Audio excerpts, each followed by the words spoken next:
मुंबईमध्ये राहणारे संतोष कराळे मतदानासाठी गंगापूरला हजर झाले. त्यांनी आणि त्यांच्या पत्नी सीमा कराळे यांनी मंगळवारी रोजी मतदानाचा हक्क बजावला. गंगापूर नगरपरिषद निवडणुकीत आता राजकीय वातावरण तापले असून भूमिपुत्र संतोष कराळे यांच्या भूमिकेकडे संपूर्ण शहराचं लक्ष लागलं आहे. मुंबईमध्ये राहणारे संतोष कराळे मतदानासाठी गंगापूरला हजर झाले. त्यांनी आणि त्यांच्या पत्नी सीमा कराळे यांनी मंगळवारी रोजी मतदानाचा हक्क बजावला.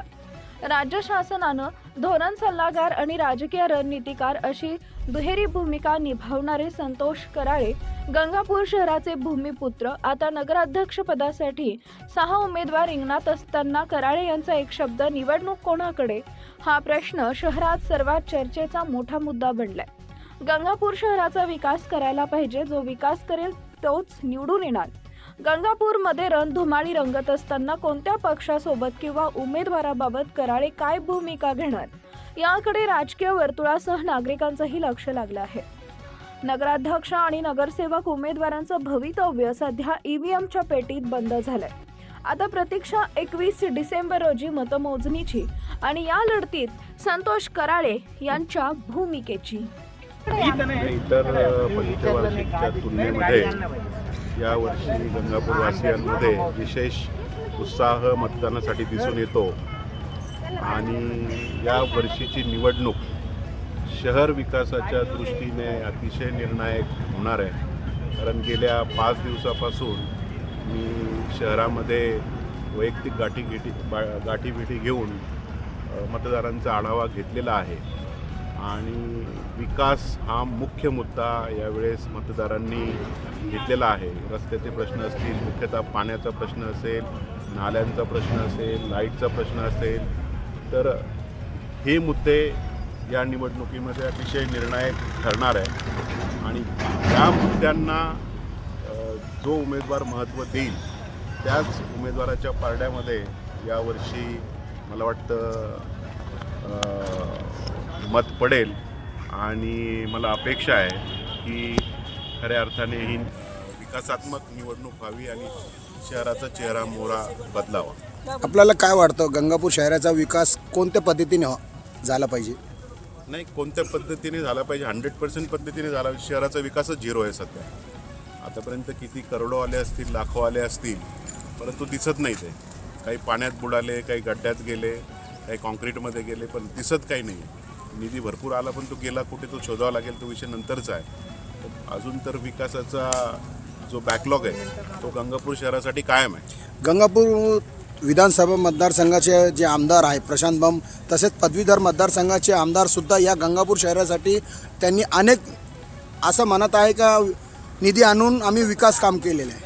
त्याबद्दल तुम्ही काय? निधी आणून विकास काम केले त्यांच्यासाठी तो मुद्दा बरोबर आहे, परंतु तो व्हिज्युअल विकास नाही. तर आज मी बघितलं असेल, मतदारांनी बघितलेलं आहे आणि 2 गोष्टी मला अजूनही जाणवल्या की दोन्ही आमदारांनी ही निवडणूक अंगावर घेतलेली आहे. बम साहेबांनी या निवडणुकीमध्ये बराच वेळ दिलेला आहे. घरोघरी जाऊन, गल्लोगल्ली जाऊन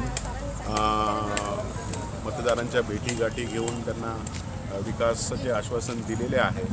त्यामुळे सतीश चव्हाण साहेबांनी पण या निवडणुकीमध्ये चांगला सहभाग घेतलेला आहे. तर दोन्ही आमदारांनी जर यापूर्वी चांगलं लक्ष घातलं असतं तर विकास झाला असतं. यापुढे नक्कीच लक्ष घालतील अशी मला अपेक्षा आहे. जे कार्यकर्त्याची निवडणूक असते त्याप्रमाणे आमदार प्रशांत बम हे गेल्या 10 दिवसापासून या गंगापूर शहरामध्ये प्रत्येक मतदारांचे घरी जाऊन त्यांनी मतं मागितले, परंतु सतीश चव्हाण हे जे काही गंगापूर शहरामध्ये ज्याप्रमाणे मतदारांचे घरी जायला पाहिजे होतं ते दिसून आलं नाही. याबद्दल तुमचं काय म्हणणं आहे?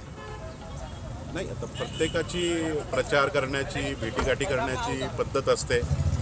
प्रशांत बम साहेबांची पद्धत त्यांच्या पद्धतीने असेल आणि यांची पद्धत चव्हाण साहेबांची, प्रत्येकाचं आपली आपली पद्धत असेल प्रचाराची.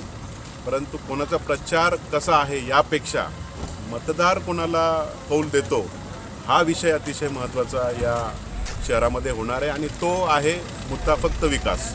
काय वाटतं तुम्हाला? आता मतदान करण्यासाठी आपण मतदान केंद्रावर गंगापूर पंचायत समिती कार्यालय इथे आलेले आहे. माझं मत आता विकासाला मत आणि मला माहिती आहे शहराचा विकास कोण करू शकतो. त्या पद्धतीने बघू. लवकरच आता ते 3 तारखेला आपल्याला गुड न्यूज मिळणार होती, तर ती 21ला मिळेल. थोडं आपण वेळ काढू. मी आज तुम्ही मतदान केलेलं आहे, काय म्हणणं आहे, काय गंगापूरचा विकास होईल या अर्थानेच मी मतदान केलं आहे आणि मला खात्री आहे की ज्यांना मी मतदान केलं ते आवश्यक गंगापूरचा विकास करतील.